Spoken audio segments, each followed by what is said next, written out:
আজকের এই ইফতার মাহফিলে 12 দল কর্তৃক আয়োজিত ইফতার মাহফিলে আমি উপস্থিত। এখানে প্রায় সকল রাজনৈতিক নেতৃবৃন্দ আছেন, সকল দলের, বাংলাদেশের মোটামুটি সকলকে আমি আহ্বান জানাবো, অনুরোধ করব আমার দলের পক্ষ থেকে। বিগত 15 বছরের আমরা প্রত্যেকটি বিরোধী দলের, রাজপথে থাকা গণতন্ত্রের পক্ষের প্রত্যেকটি রাজনৈতিক দল এই দেশের মানুষের অধিকারকে, রাজনৈতিক অধিকারকে প্রতিষ্ঠিত করার জন্য আমাদের বহু সহকর্মীকে আমরা হারিয়েছি। জুলাই আগস্ট মাসে যে অভ্যুত্থান, জনতার যে অভ্যুত্থান হয়েছে, সেই অভ্যুত্থানে আমরা আমাদের আপনজনদেরকে হারিয়েছি, সহকর্মীদেরকে হারিয়েছি, পরিচিত জনদেরকে হারিয়েছি।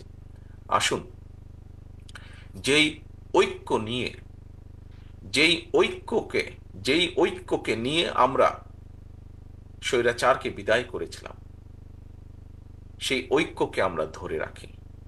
আজকের এই সফল অনুষ্ঠানের মতন আমাদের সর্বোচ্চ চেষ্টা থাকবে আগামী দিনে ঐক্যকে বজায় রেখে, ঐক্যকে ধরে রেখে এই দেশের মানুষের প্রত্যাশিত গণতন্ত্রকে আমরা প্রতিষ্ঠিত করব।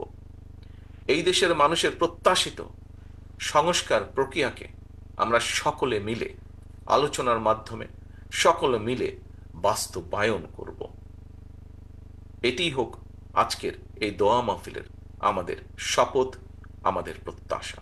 প্রিয় সহকর্মীবৃন্দ, সম্মানিত রাজনৈতিক নেতৃবৃন্দ, আমাদেরকে যে কোনো মূল্যে ঐক্যকে ধরে রাখতে হবে। মতভিন্নতা থাকবে, আমরা বসবো, আলোচনা করব। এমন কিছু আমরা বলবো না, এমন কিছু করা থেকে আমরা বিরত থাকার চেষ্টা করব যাতে করে কোনোভাবেই স্বৈরাচার বা তার প্রেতাত্মারা আবার এদেশের মানুষের কাঁধে চেপে বসতে পারে।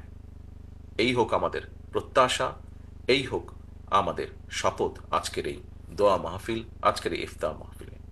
সকলকে আন্তরিকভাবে ধন্যবাদ এবং শুভেচ্ছা জানিয়ে, বিশেষ করে বালুদলীয় জোটের নেতৃবৃন্দকে আমাকে আজকে এখানে দাওয়াত দেওয়ার জন্য আন্তরিকভাবে ধন্যবাদ জানিয়ে আমার বক্তব্য শেষ করছি। আল্লাহ হাফেজ। বাংলাদেশ জিন্দাবাদ। ধন্যবাদ বিএনপির